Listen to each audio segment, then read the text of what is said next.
Good morning, friends. Welcome to this meeting of the French Canadian Heritage Society of Michigan. We're delighted that you are joining us this morning. My name is John Verano. I'm the membership chair of the society, and I am filling in for Eva Armitage, who has been called away on a personal matter this morning. So if things don't go according to plan, it's all my fault. But hopefully things will go well this morning. I want to remind all of you to keep yourself muted so that we don't have all sorts of feedback going during the meeting. But if you have questions for our presenter, if you'll type them into the comments, into the chat, we'll read those questions out probably at the end of the meeting. I'd like to remind you all that this meeting is being recorded, and we will probably post this on our website for our various meetings. They're very helpful to have them there. We should also alert you that just recently there have been some hackers who have been sending out emails, supposedly from members of the society. Those are not coming from us. We've been alerted that other genealogical societies have been having the same problem. Apparently, these hackers are going to our web pages and finding out the email addresses of the officers and members of the board and sending messages out. This is part of life in the 21st century. Do not respond to emails that ask for your personal information or for your financial information. We don't do that. We don't ask that from you. So just be alert if you get suspicious emails from the French Canadian Heritage Society that people are trying to get your personal information. I would like to introduce Gail Moreau-Desarnais. She is our resident scholar, and she has some important things to talk to you about. So, Gail, take it away. Okay. We've been very happy to publish 4 books in the past nearly 10 years. The first 2 dealt with the beginning of Detroit from 1701 to 1710, 1711 to 1720, with the names of all the voyageurs, the people who lived in Detroit, who may be settled in Detroit. Those books are available on the website. Last year, we were able to also do the 2 burial books for St. Anne and for Assumption, Windsor. They are fully annotated. If I was able to find the baptism in France of a person, that is also included in each of the books. Again, if you have questions, go to either information ad for the society or go to our website and look under the books. We also have a conference coming up on May 16th of this year at the Detroit Historical Museum. We'll be celebrating 325 years of Detroit, celebrating specifically the indigenous and French who came to Detroit. If you look in your last issue, the January issue of the journal, on the very first page, and this goes for digital people too, it's on the same page. It gives you information about the conference and also about placing an ad honoring your ancestor in our conference book, which will be available for sale at the conference.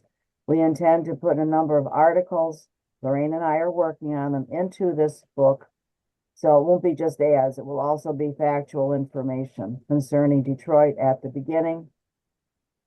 I will send out another e-blast concerning the conference and concerning the ads, but due to the fact that I sent out an e-blast this morning about scams, I'll wait until Monday. And when you get it, it is not a scam. It is for real. And it will come from Information at with our correct address. So please pay attention. If you have any questions, I always respond to Information at as soon as I see the message. Thank you. Thank you very much, Gail. And now I'd like to introduce you to our program coordinator, Charlie Bird, who will be introducing our guest this morning. Charlie, take it away. Bonjour. This morning we welcome archaeologist, author, editor, consultant, and emeritus professor of anthropology at Western Michigan University, Dr. Michael S. Nassaney. His research interests include the archaeology of colonialism, the fur trade, material analysis, public archaeology, and ethnohistory. From 1998 to 2020, he served as the principal investigator of the Fort St. Joseph Archaeological Project. It's an interdisciplinary program in community service learning that focuses on the site of Fort St. Joseph in Niles, Michigan. Dr. Nassaney has published numerous works on the archaeology of the eastern United States, including the archaeology of the North American fur trade, as published in 2015 in the University Press of Florida, and Fort St. Joseph Revealed, again, the University Press of Florida, 2019. He's the co-author, along with Dean Anderson and Krista Reshevsky, of the Historical Archaeology of Michigan, again, the University Press of Florida from 2025. His forthcoming book is a co-edited volume on the archaeology of colonial fortifications, again, published through the University Press of Florida, 2026. We'd like to extend a warm welcome to Professor Nassaney. Professor, the floor is yours. Well, thank you. I should probably begin by sharing my screen.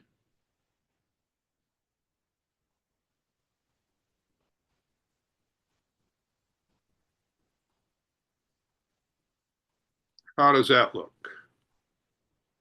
Looks great on my end. Okay, very good. Thank you. Well, thank you for that introduction. And let me also thank the French Canadian Heritage Society of Michigan for inviting me to do this presentation. I've been thinking about French colonial architecture for some time. And of course, my entry into the topic is the Fort St. Joseph Archaeological Project, because when we began the project over 25 years ago, there were no detailed maps, there were no drawings, there were no descriptions of precisely what the buildings, what the Fort St. Joseph looked like. And so this is something that we've been particularly interested in, because having an understanding of what those buildings might have been look like would give us some clues as to what we might expect in the archaeological record. Because of course that's the way we hope to discover and ultimately interpret the buildings and the appearance of this 18th century colonial structure. So my other interests relate to fortifications more broadly, and as well as colonialism. And for a very long time, colonialism has been presented, has been understood as hegemonic, as all-encompassing, as successful, as domineering. And that's beginning to be questioned now.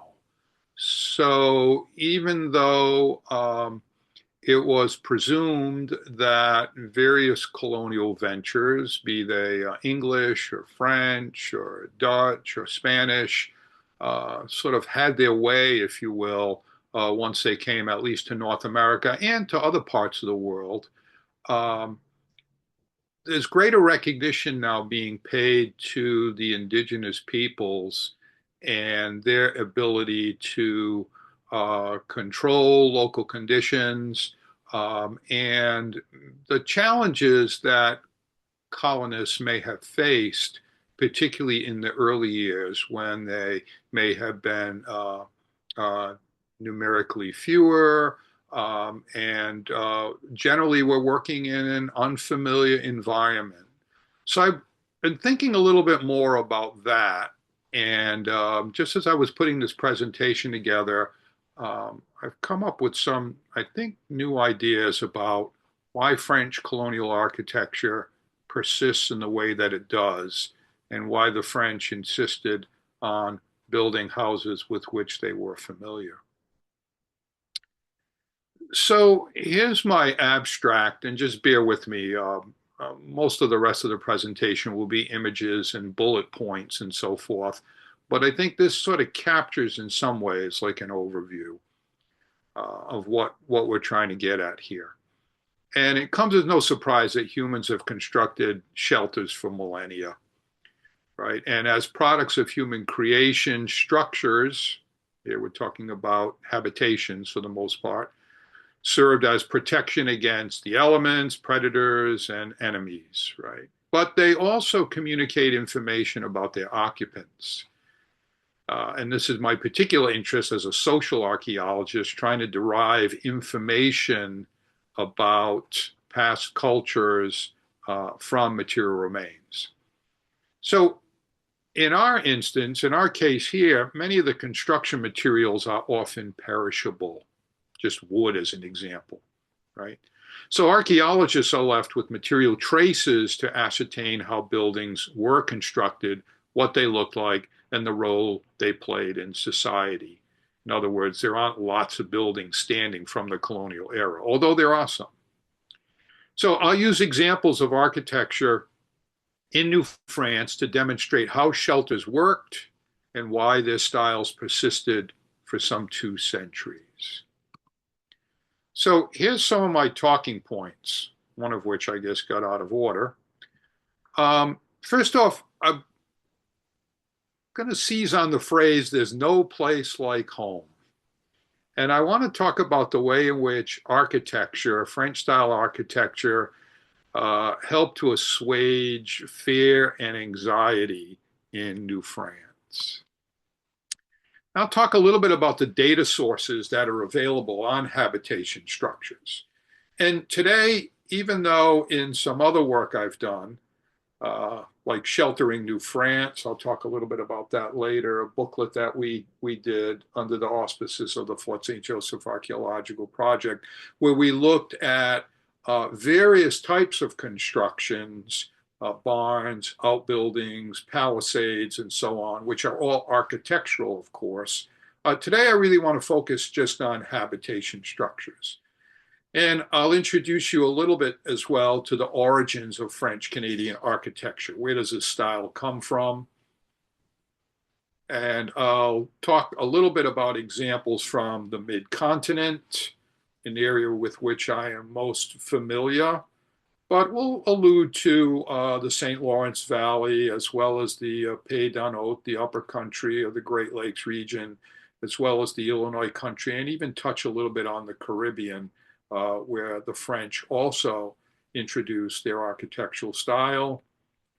And of course, for me, it's all about archaeological evidence, right? So the site that I worked on for very long, as I mentioned earlier, we were reliant almost exclusively on archaeological evidence there, although there was some documentation associated with the fort.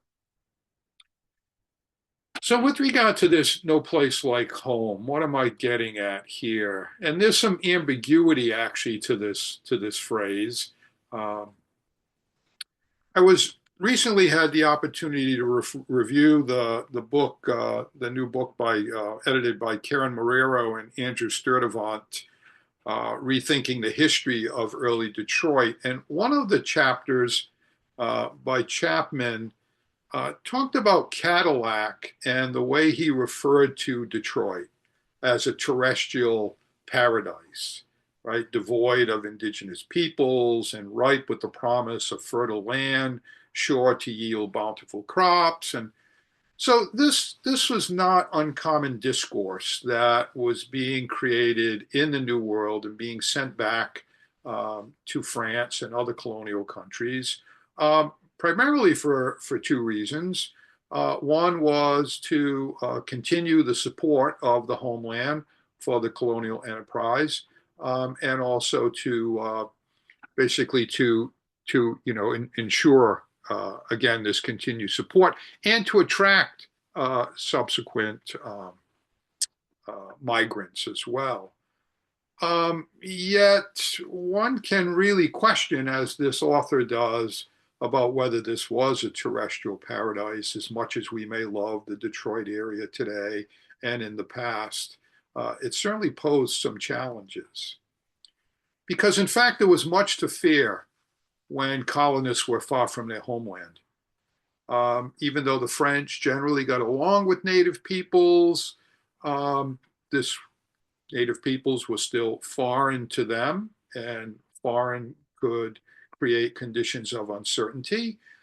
They were in a wilderness and all that entails and the implications of that. They were on a novel geography. I mean, you know, they didn't know where they were going half the time if they weren't reliant upon native guides and native sources of geographic information.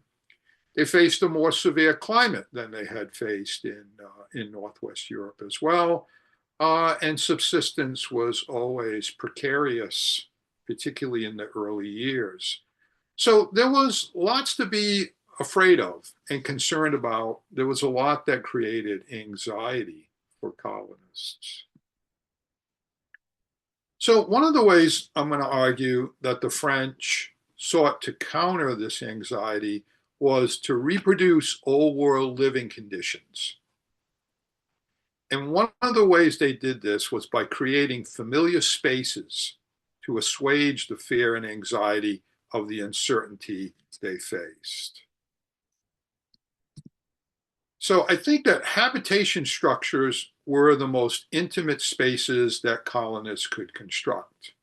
And I think we can relate to this, right? After a long day at work or whatever it might be, I mean, coming home, a place you can put your feet up and just relax and not have to deal with the outside world. This is what these houses, these habitations, I think, were to a great extent to the colonists. And the way that they did this was using familiar technologies and architectural elements to create habitations like those in their places of origin. They very much wanted to feel like they were at home. So a little bit about the data sources on these habitation structures. So, as I alluded to earlier, there are in fact extant buildings in the St. Lawrence River Valley, as well as places like St. Genevieve, Missouri, and elsewhere that derive from that colonial era. And in fact, we can examine these houses, we can study these houses. They are in fact examples of the way the French and French Canadians were building their structures in the 18th century.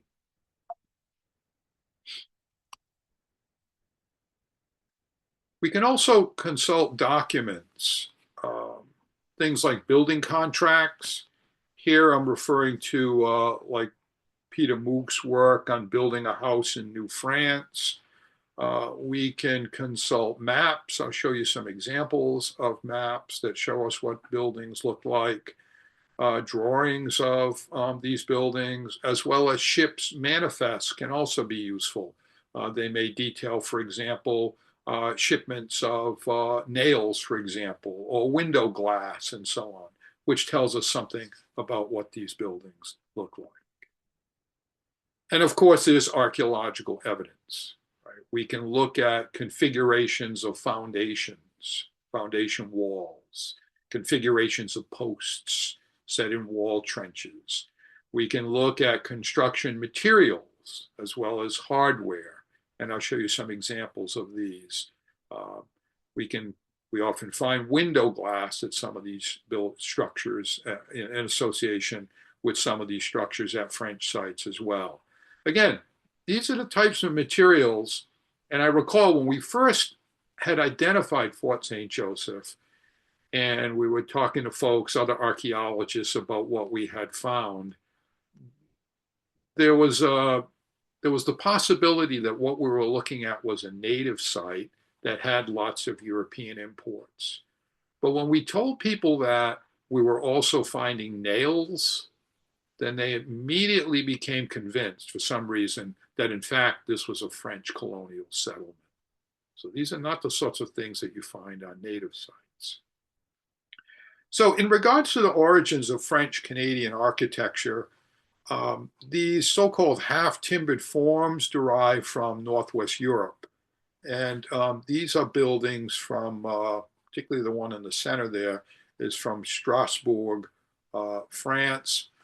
I initially thought that most of these buildings the building styles derived from Normandy, but I was recently in the Rhine River Valley, of course, where Strasbourg is, and they found that these are actually distinctive and characteristic of Northwest Europe more broadly. On the far right, you may be able to see, I don't know if my pointer will show up here, but on this upright post, there are some Roman numerals carved into the beam. So, obviously this is a vernacular form of architecture, but it wasn't done, willy-nilly. It was obviously carefully planned and so forth. Many of these beams are marked with numbers and so forth, so they could be assembled and so on site. And so this half-timbered style is one of the sources of the styles that we see in the New World. These upright vertical posts are distinctive here, with material filling the interstices of the posts with various materials ranging from clay to stone to mixtures of sand and lime and so forth. And I'll show you some examples of that. And of course, these are much larger buildings than we'll see. So these styles, though, became adapted then to the Caribbean as well as New France. So this is a typical structure, what we might refer to its basic form as a maison canadienne. So if you take away the galeries, the porch and the overhang there, you'll see the basic form of the structure. So wood was very plentiful in New France, and it was used extensively in these vertical post constructions, as I mentioned. The houses were smaller than the ones that I showed you earlier. One of the reasons, at least in New France and the St. Lawrence Valley, as well as the Great Lakes region, was in order to conserve heat. They generally had steep roofs, you can see here, which were taller for interior storage, right? It really didn't constitute a second floor, although it did provide like a loft, if you will, for storage space. And also in places from about where I live to points north, it would inhibit snow accumulation as well. The galleries that I alluded to earlier were added in warmer climates. So this house that we're looking at here is a bit of a hybrid, I suppose you can say, although most architectural forms are a hybrid of some sort. So it has this basic maison canadienne style of the core of the house, and then this galerie, which would have been constructed in places like Haiti, for example, and other places where the French were in the Caribbean, as a way to create shade to keep the place cool.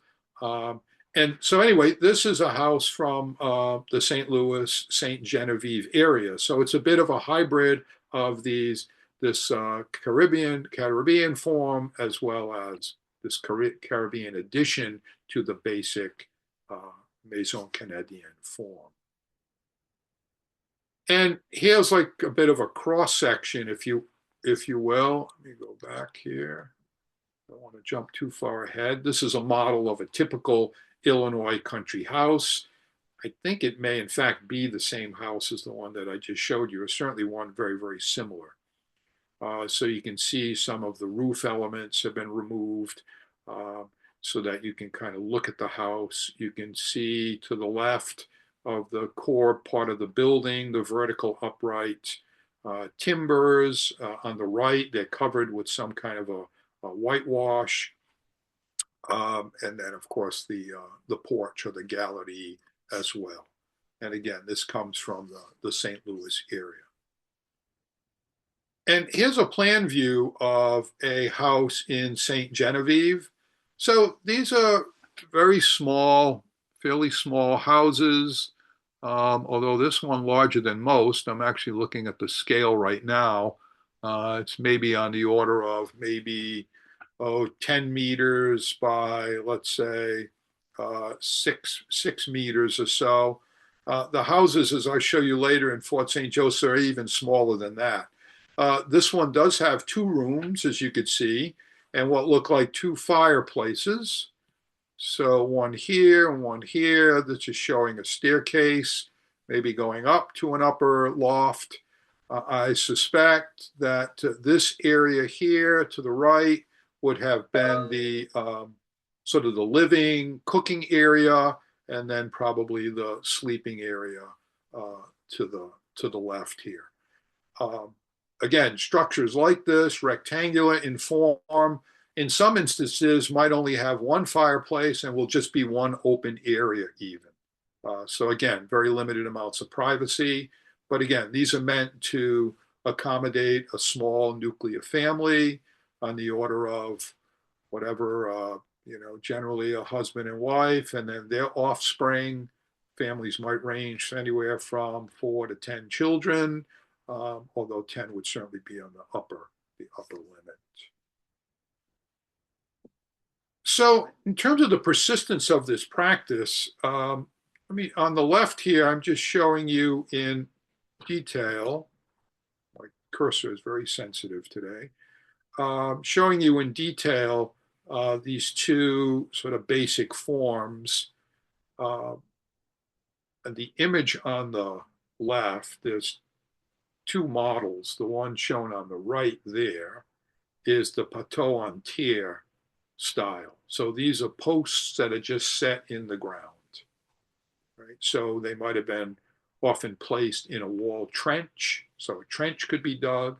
These posts were set in the ground, and then the space between is filled with some insulating material. And I'll show you some examples in a minute. And then they're tied to a plate at the very top there, often with wooden pegs, sometimes with nails as well. The example to the far left then is the Pateau sur sol, similar upright vertical wooden members, but now these are set on a wooden sill that in turn is set on a foundation. So these are a little bit more involved. They probably would have lasted a little longer. We presume that the Pateau en terre might have had a use life of maybe, let's say, somewhere between 10 and 20 years. Some of those vertical elements probably had to be replaced from time to time just because they would rot since they were literally in the earth. The example on the right there that has all sorts of kitsch hanging from the wall is vertical framing in a so-called modern house in St. Genevieve, Missouri. I was just there a couple of years ago and took this photograph. And again, you can see the vertical wooden timbers, and then the spaces between are filled with, it looks like bricks in this area, in this particular instance. And this house probably dates to the very late part of the 18th, if not the early 19th century. So this style persisted well into the 19th century, or at least into the 19th century. And it was one of the ways that the French and French Canadians distinguished themselves from English as well as the Americans. The latter tended to use horizontal log construction, and this vertical construction distinguished French architectural styles for about 2 centuries, depending on where you were. So let's look a little bit at archaeological evidence at French sites in the Great Lakes area. I'm sure many of you are familiar with this map of the Western Great Lakes region. It shows a number of historical archaeological sites. And got some other images here. Fort St. Joseph on the bottom right on an 18th century map drawn by Thomas Hutchins. But anyway, Fort Michilimackinac, of course, at the northern tip of the Lower Peninsula, at the Straits of Mackinac, and I'll talk more about that.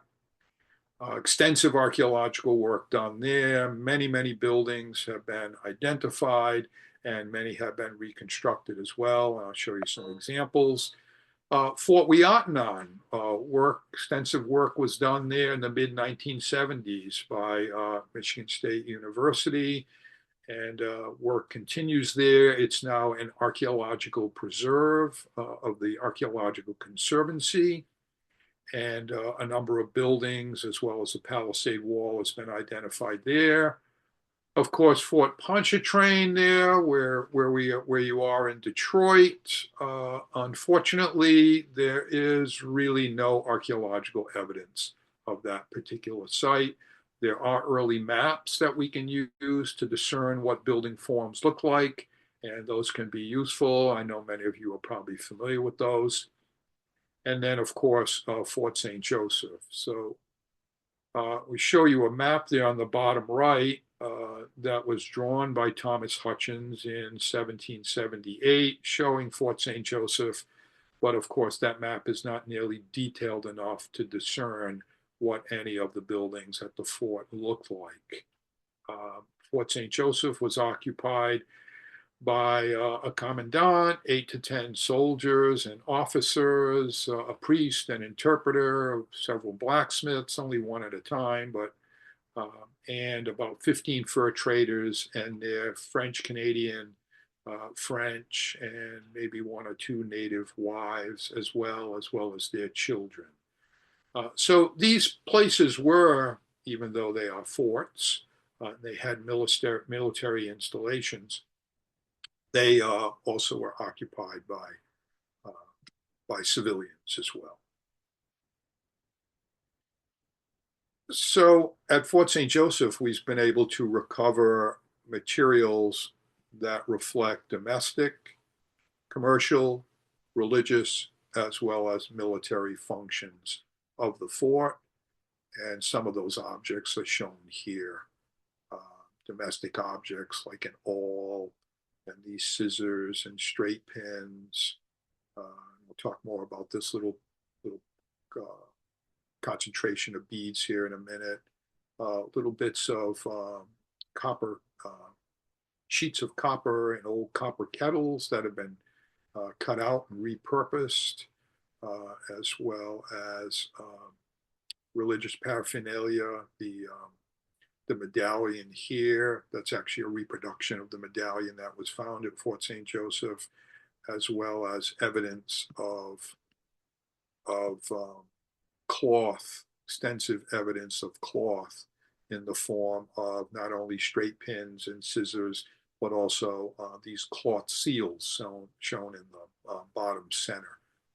This one's rather interesting. It has symbols that we can, that denote du Bureau Forain de Lille.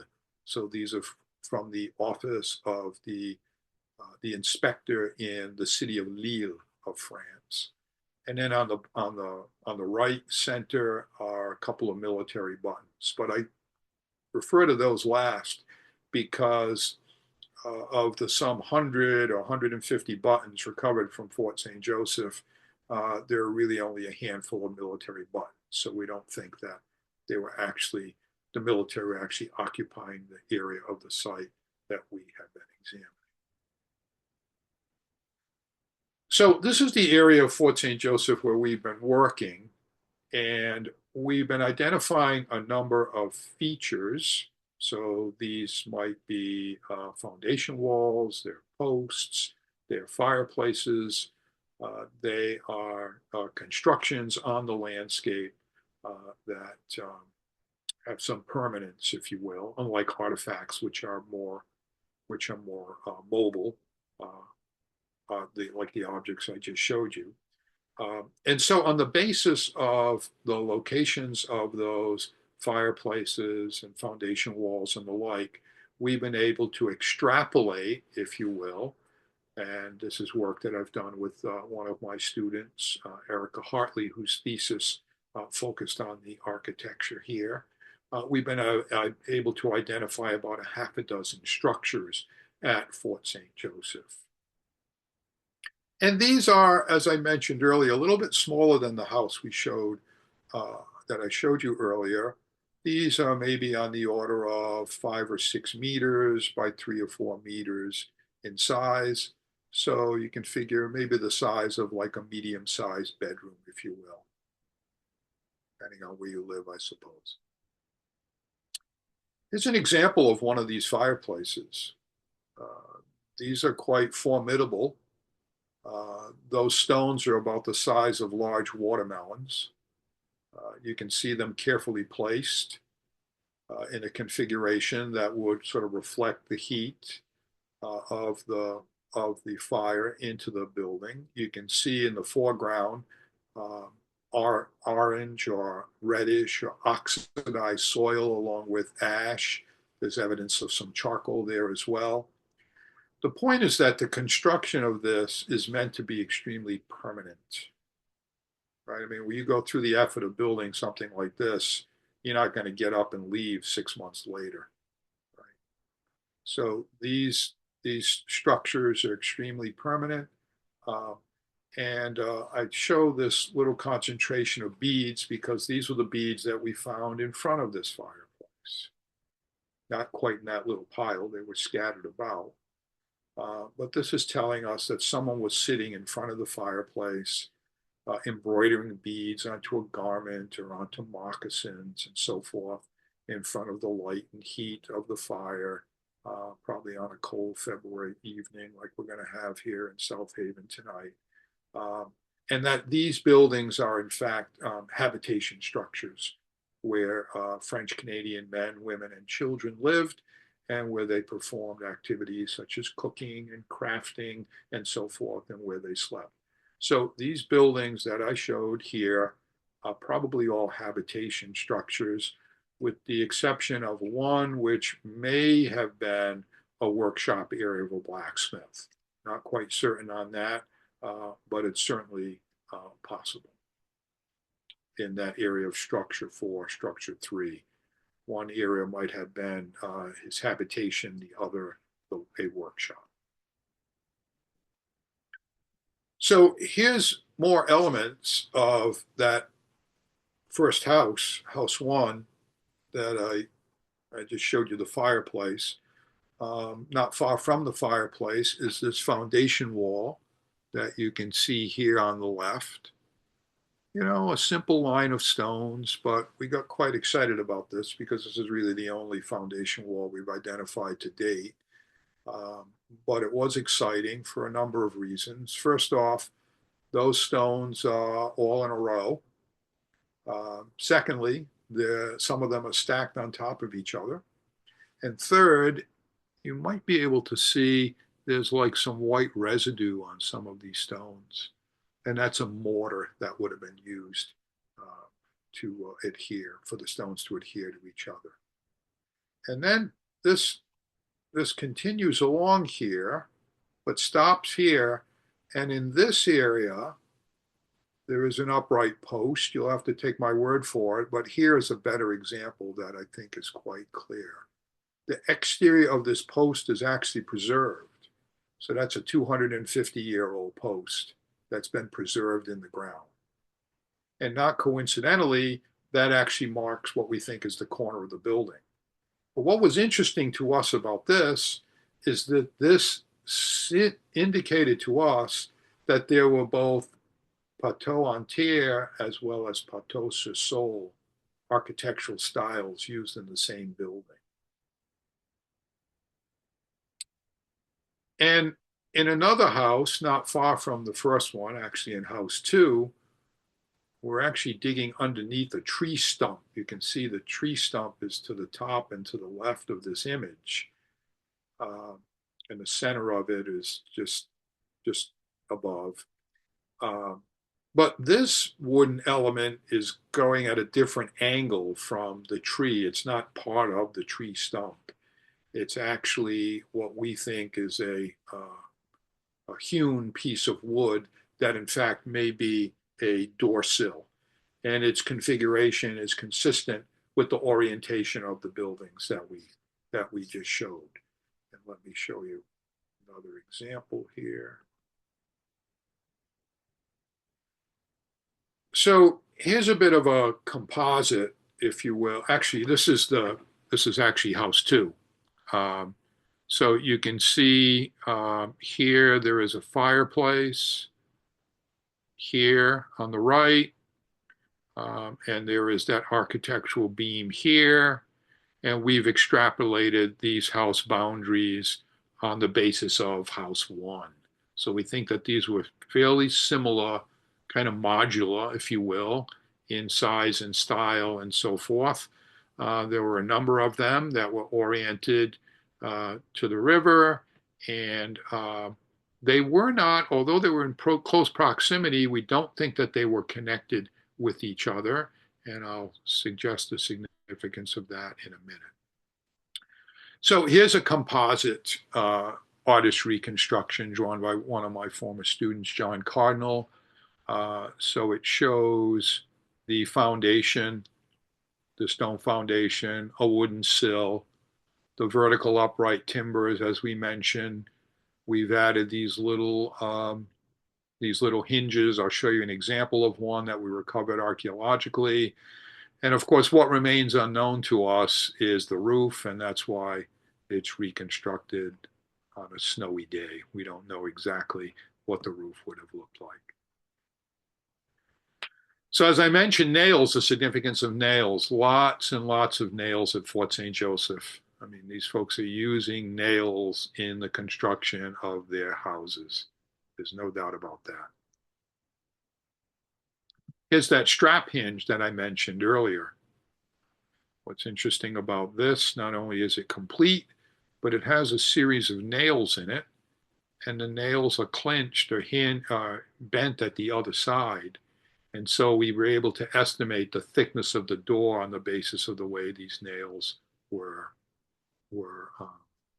bent. So we think a hinge of this size probably could have been part of a window, but more than likely it was a hinge from a door. Here's a hook and eye latch, right? So this would have been useful for keeping closed a shutter of some sort.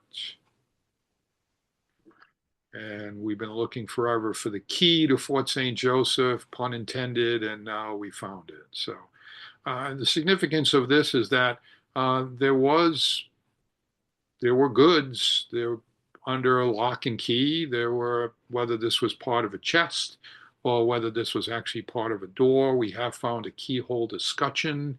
There have been locks and lock plates that were recovered from the lock mechanisms that have been recovered as well.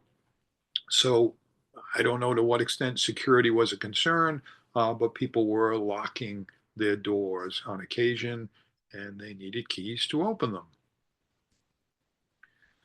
So these are 3 lumps of clay, but we got really excited about these when we recovered them, because they're not just any old types of lumps of clay.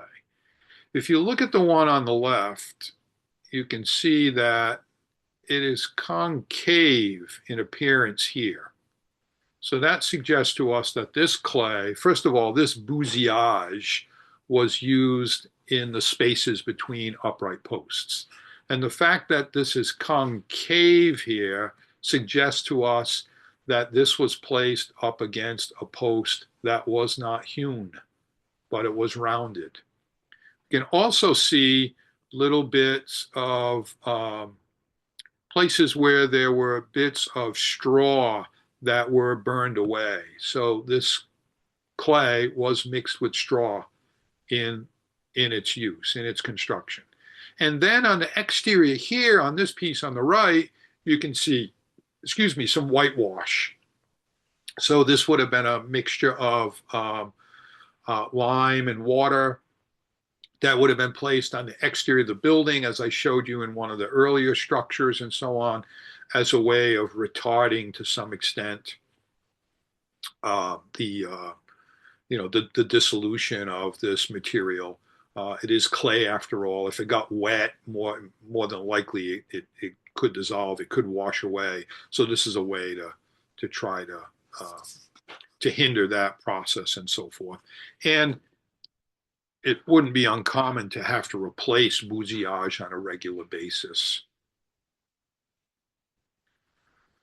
So here's a drawing of a structure or the outline of the fort at Fort Michilimackinac.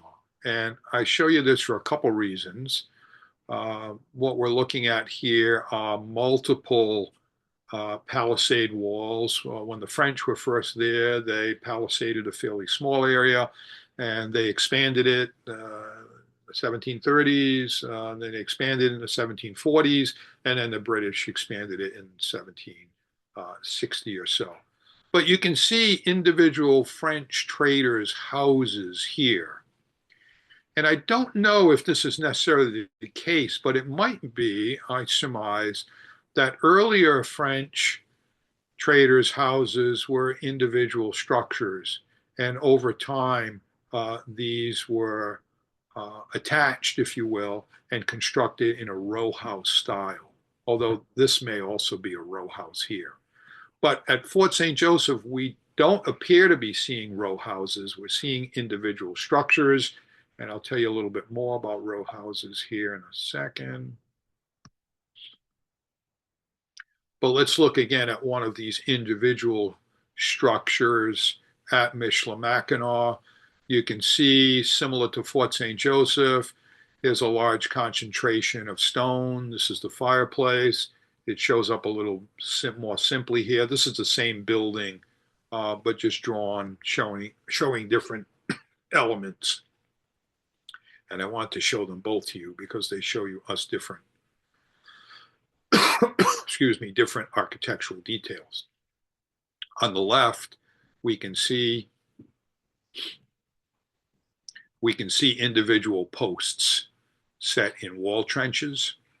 And those posts are actually quite close together. But there are places where bousillage would have been needed to fill the spaces.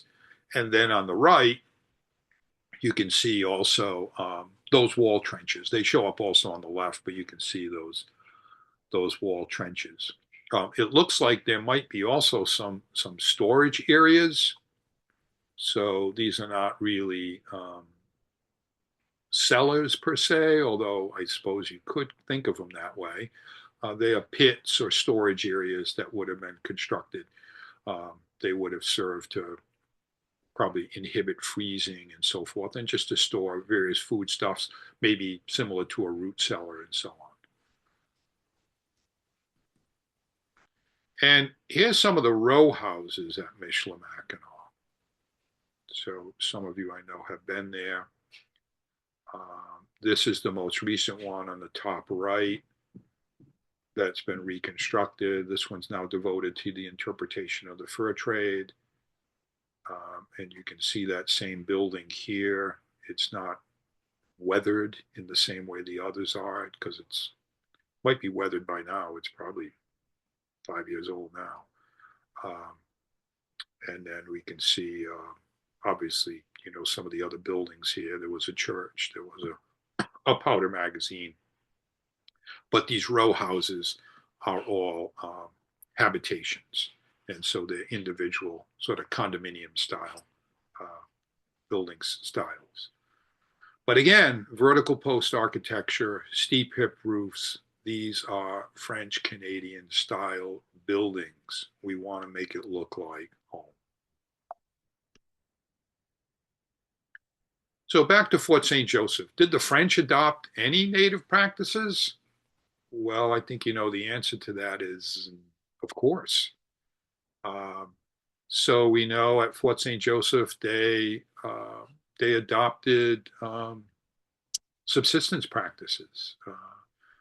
As Terry Martin's work shows, there are the vast majority of animal remains at the site are from wild animals, deer and porcupine and raccoon and beaver and various aquatic birds and so forth.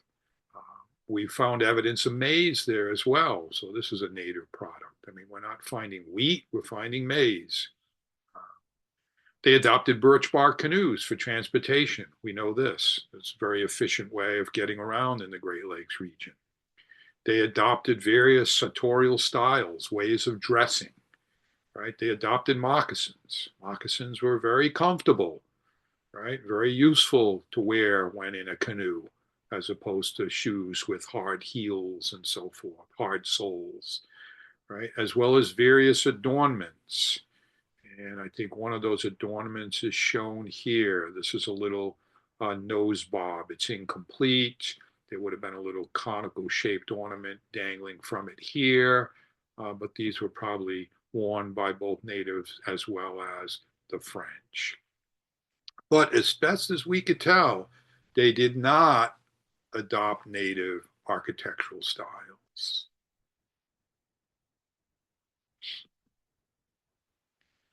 So here's an example of a native style house.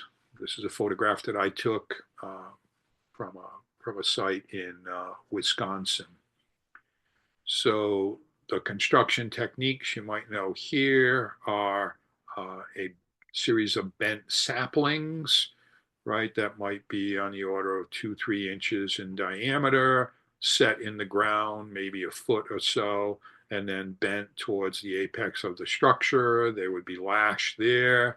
There's typically a hole in the opening of the structure. There'd be a central hearth, a doorway. They might use elm bark. They might use birch bark, both to cover when the fire is not burning, the smoke hole, as well as the doorway and so forth.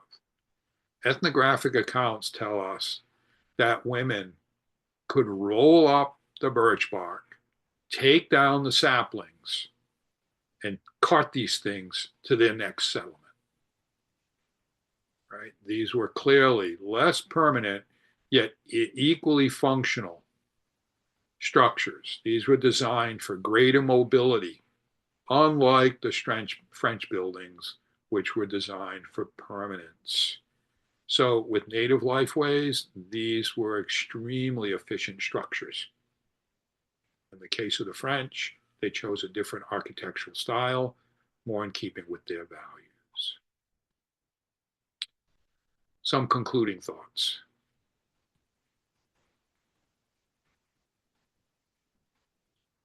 So French and French Canadian peoples had to adopt to entirely new social, cultural, geographic, and climatic circumstances when they left their homelands to settle in New France.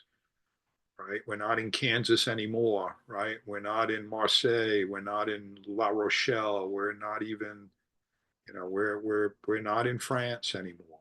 Now, of course, they had adapted in the St. Lawrence Valley before they came to the Midwest, but even there, they were adopting styles with which they were familiar.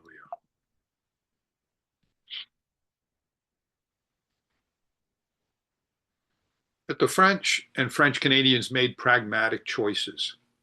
They often adopted technologies and resources that were available to them in their new settlements that were consistent with their values. So they adopted canoes and they adopted moccasins and so forth, and other goods from native societies, but apparently not the case with architecture. So documentary, ethnographic, and archaeological evidence indicate that these newcomers tenaciously retained their architectural traditions into the 19th century in many instances.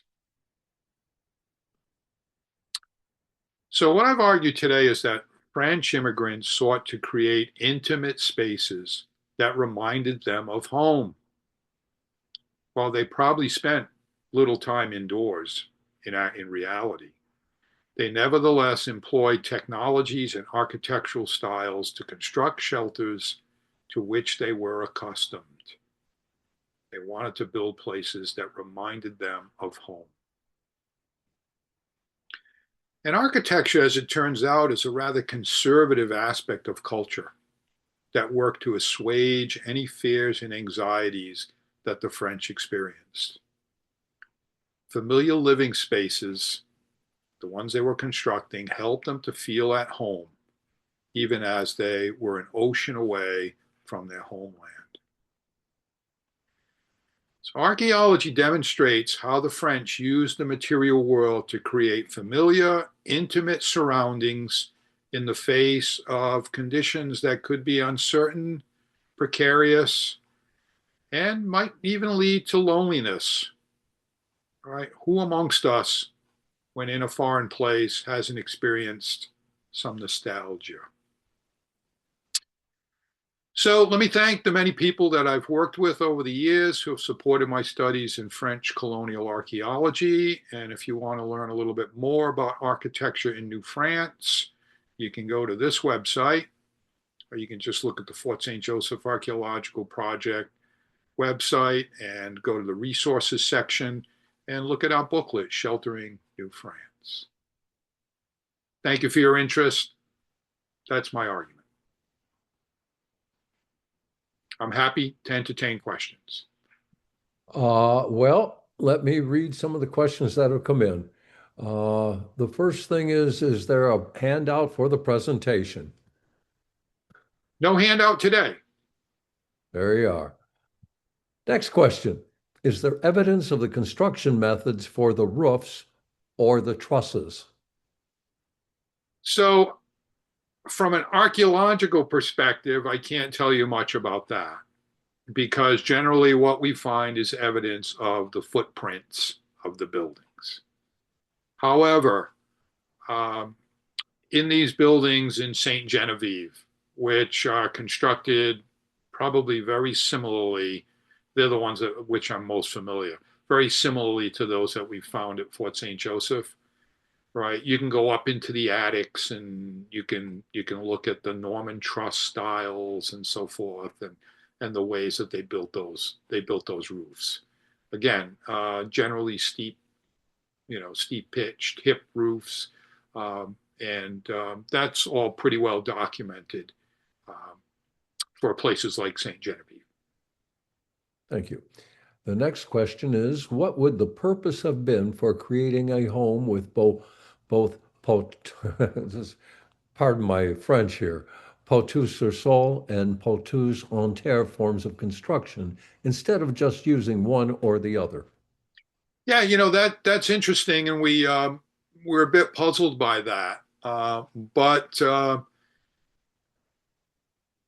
you got to believe what your eyes are seeing, right? So you have that stone foundation, and it's maybe we're only able to trace it, let's say about 3 feet or so, about a meter, and then there's a little space, and then there's clearly two upright posts. The one nearer to the foundation was about, let me see, maybe about 8 centimeters. Trying to recall in diameter. Again, it was mostly decayed, but there was some preserved elements along the margins. So we cored down into it. We have like a hollow tube that we were able to place in the ground and pull up a sample. And we cored down into it to determine its depth. And it went down, I think, on the order of about 40 to 50 centimeters. So that'd be about, let's say, about almost 2 feet, not quite 2 feet, 1.5 feet or so. The larger of the two on the corner was about 10 centimeters in diameter, roughly. And we cored down in it, and it went down about 70 centimeters. So in excess of 2 feet from that depth.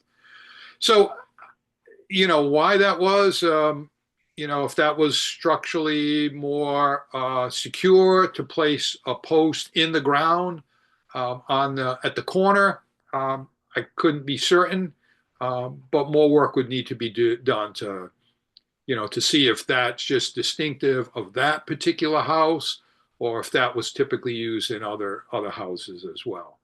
I might have alluded to the idea that since the poteau en terre was a simpler, maybe easier technique, although not as permanent because of the decay factor, that it might precede the Pateau-sur-Sol style. Can't be certain of that, but that's something that we might want to look at. So in other words, over time, they may have invested more effort into constructing these buildings and moved from the Pateau entier to Pateau-sur-Sol. But that's just a hypothesis that we could test.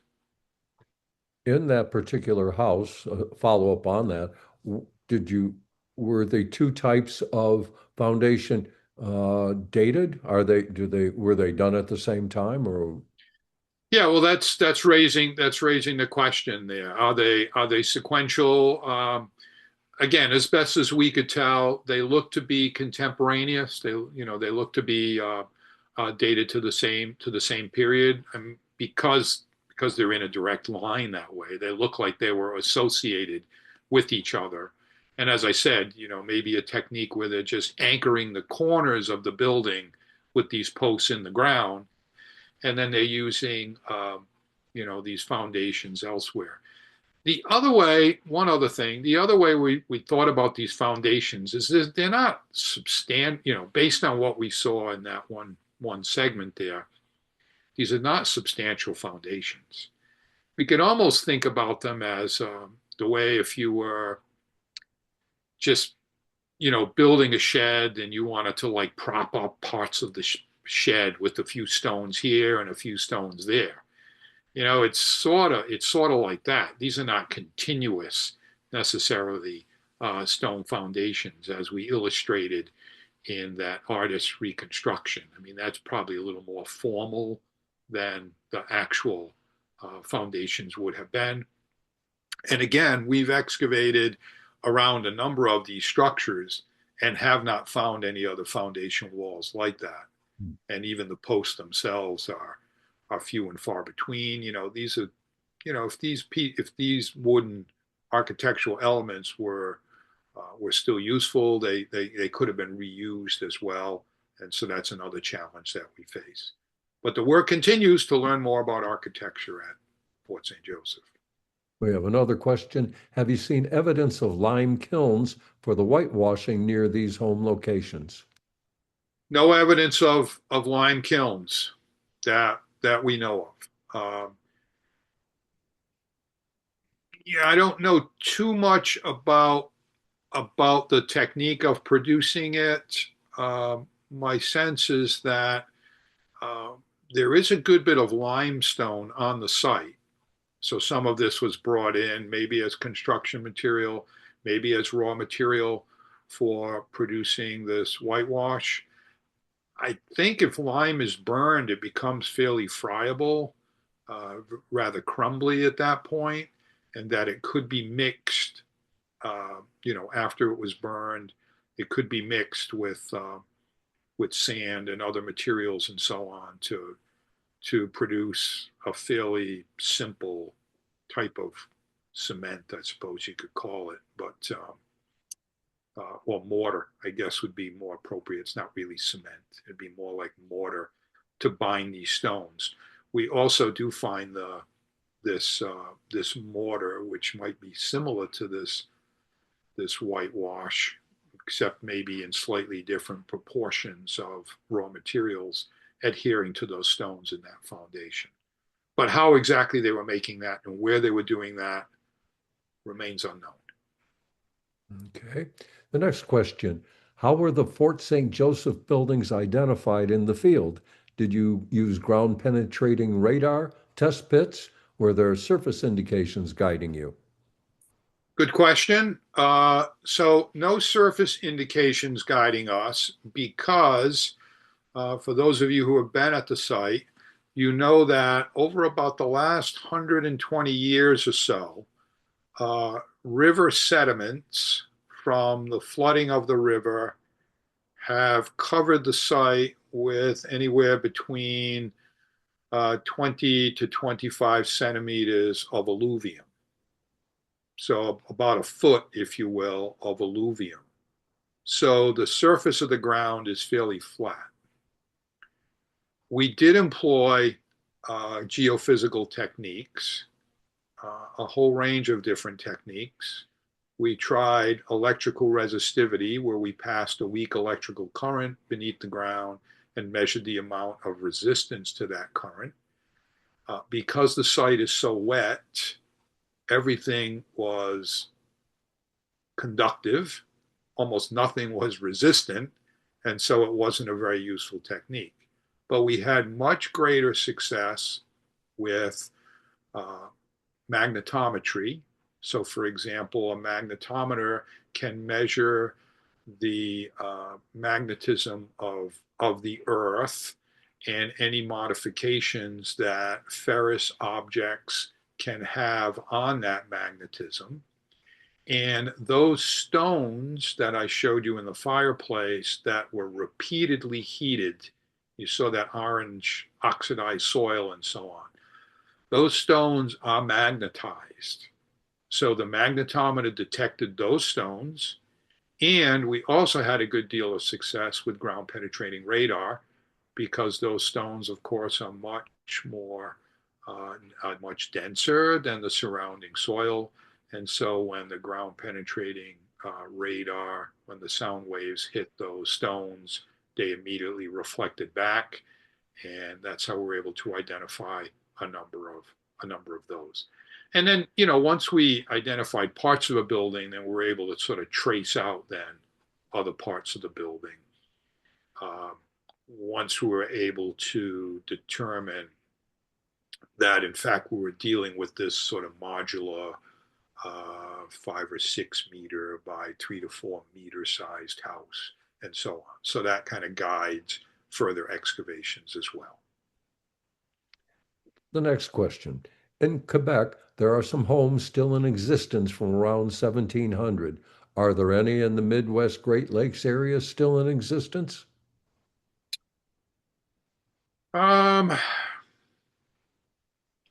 So, as I said, this style of the vertical architectural form persists into the 19th century. So I was recently, a couple of years ago, in Prairie du Chien in Wisconsin. And there are some buildings there, for example, from the 1830s, the 1840s, that have some of this vertical,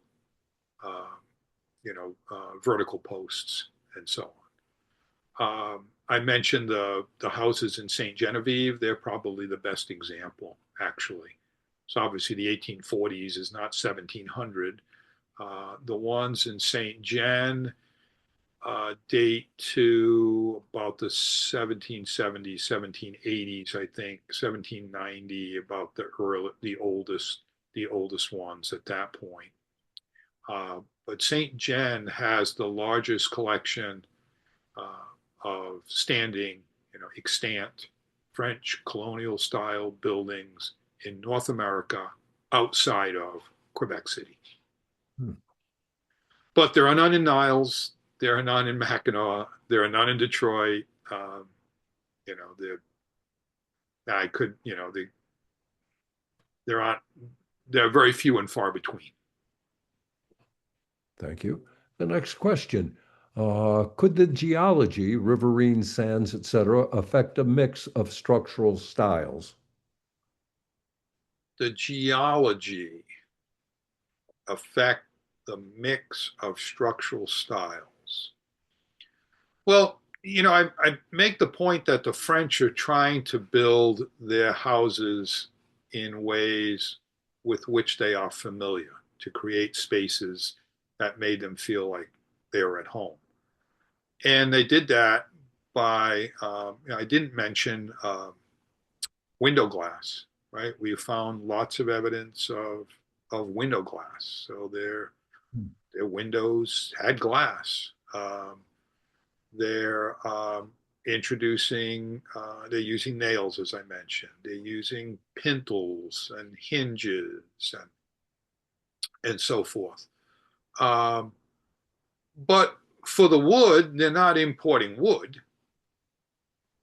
Right? I mean, there were ample amounts of wood, maybe not the same species, if you will, that they were building building with in in Northwest France, but there were ample amounts of wood. Similarly, they're not importing stone, right? I mean, they just went down to the St. Joseph River. Um, the location where Fort St. Joseph is its location is in proximity to an area of shoals. So, in other words, there are ample amounts of large glacial deposited cobbles and stones there. So they're obviously using local stones, local wood to construct houses in styles that are completely introduced. So I'm not sure how the local geology would necessarily affect that. And some of these stones are some of the ones I showed you in that fireplace are just big water-worn stones, and they just collected them and like a good mason would do, kind of fitted them to a fireplace. In other instances, it's clear that they've been hitting these things with a hammer or a chisel or both, and they're actually shaping some of these stones as well. So I think for construction purposes, I think just about any type of stone and any type of wood would do. That piece of wood that we interpreted as a door sill, we were a little bit surprised. We had a paleoethnobotanist, a person who knows, can identify old wood and old plants, look at it. And they said, somewhat to our surprise, that it was of white pine. So it's not the kind of wood that we would think of as being useful in, for building houses. We would think that they would have preferred hickory or oak and, types of wood that would have been available locally. But this was identified as white pine. So, I mean, I would hope we could, I know there's been more wood recovered recently in the last couple of field seasons. And it'll be interesting to see what species are represented by those samples once they're identified. The next question, how would you compare this construction versus the traditional log cabin? The person says, I would think one was not better than the other for durability. Yeah, I couldn't say really in terms of their efficiency. I know the the horizontal log cabin style that we can picture, of course, required some kind of dovetail construction at the corners and so forth. And I think the vertical post construction style is certainly simpler, perhaps easier to construct. In terms of their efficiency, I don't know. I can't speak to that. I think, with the use of bousillage, I think these could have been made fairly comfortable. Probably in the winter, had to have a fire burning at all times, not surprisingly, like my furnace had to run in January at all times. So, I'm led back too to thinking about Fiddler on the Roof, right? Why do you do it that way? And of course, the answer is tradition, right? Tradition. So that's how they identified themselves, right? This is how we build a house, right? Now there were some horizontal. The French did employ horizontal construction techniques in some buildings, like the church in St. Anne at Michilimackinac. So it wasn't completely foreign to them. But at least with these habitations, they employed the style, and it lasted for a while, at least until they were overrun by Americans in the 19th century. Returning to roofs, is the covering material, was it mostly thatch?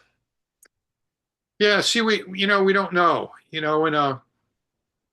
when I worked on these 12th, 13th, 14th century native uh, houses in the Illinois River Valley, 40 years ago, a lot of these buildings were burned and they were set in, they were somewhat semi-subterranean. So when they burned, the walls and the roofing material would all collapse into the house basin. That's the word I'm looking for. And then they got covered up.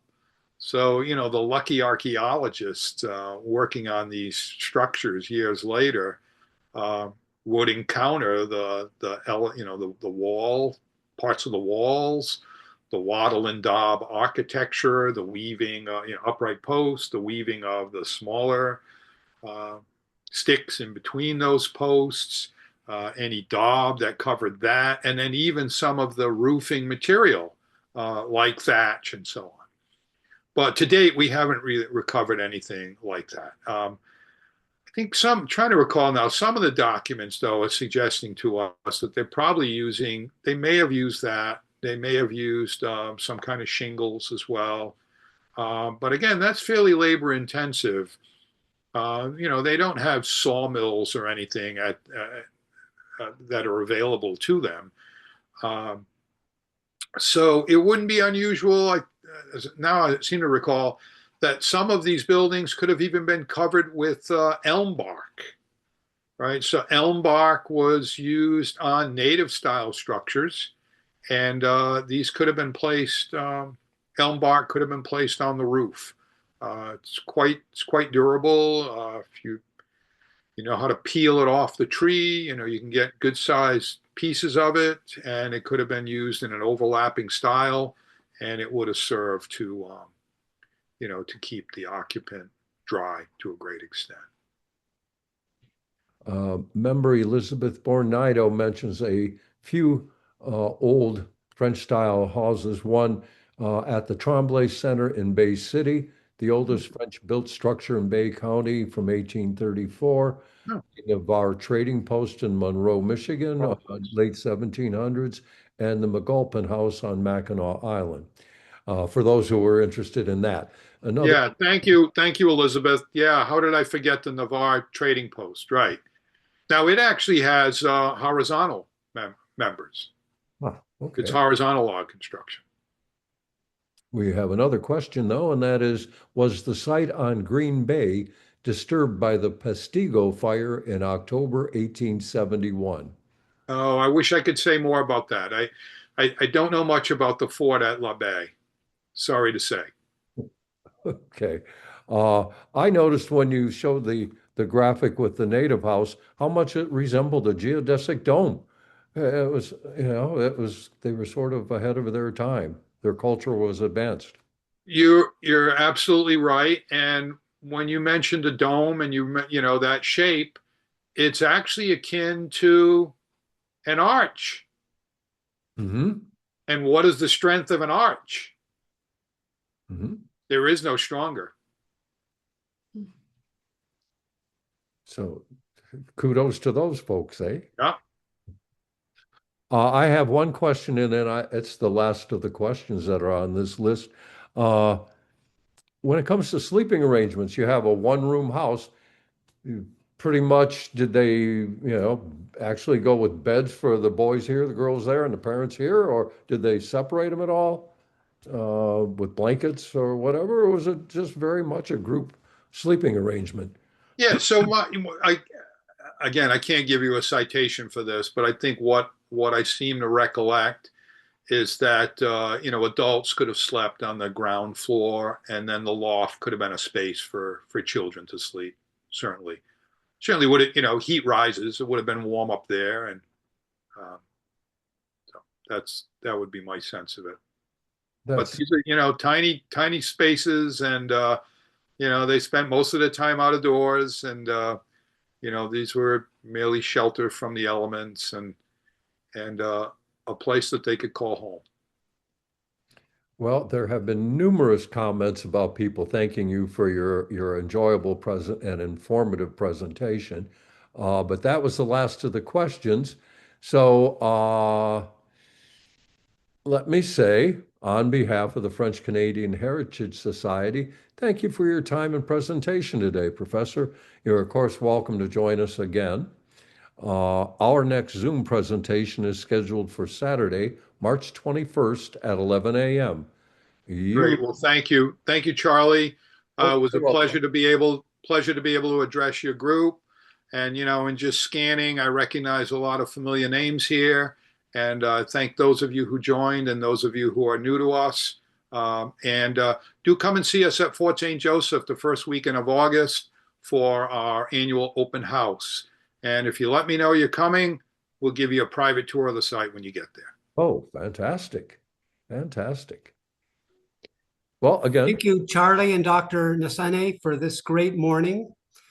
Charlie's mentioned that our next meeting is on March 21st, but we've all got an assignment for that meeting. It's our annual Get Acquainted meeting, and we want to know, who was your favorite French-Canadian voyageur or female ancestor who came to Detroit? So give some thought to that and come ready to participate. We all want to meet each other at our meeting on March 21st. Does anybody else have anything to say? Well, hearing that, then I'm going to say au revoir, everybody, au revoir. Thank you for joining us this morning.